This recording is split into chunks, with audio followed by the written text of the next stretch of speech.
మార్నింగే లేచి fresh air కోసం అలా తలుపు తీశాను. కానీ ఇలా పార్సెల్ అయితే నా ముందు కనిపించిందనమాట ఇంటి ముందు.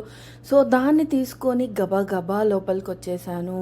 ఇంట్లో పెట్టి ఇంకా దీన్ని ఓపెన్ చేయాలి అని చెప్పి సీజర్ పట్టుకొనొచ్చేసి ఇంకైతే స్టార్ట్ చేశాననమాట ఓపెన్ చేయడము.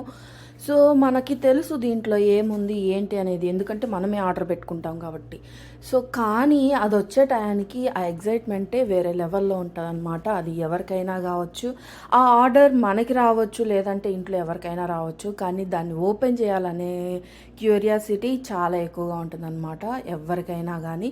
సో, దాంట్లో ఉన్న ఐటెమ్ నాది ఒక్కటే అనమాట. కానీ అది ఓపెన్ చేయాలి అనే ఆత్రం మాత్రం బాగా ఉంది. సో, ఇదేననమాట నా ఒక్క ఐటెము. నా మొబైల్ కోసం నేను ఒక పౌచ్ అనేది ఆర్డర్ పెట్టుకున్నాను. మిగతాయన్నీ గూడా మా బాబు ఆడుకునేయి. ఒక డ్రెస్, అలాగే ఒక బ్రష్ అట్లాగనమాట.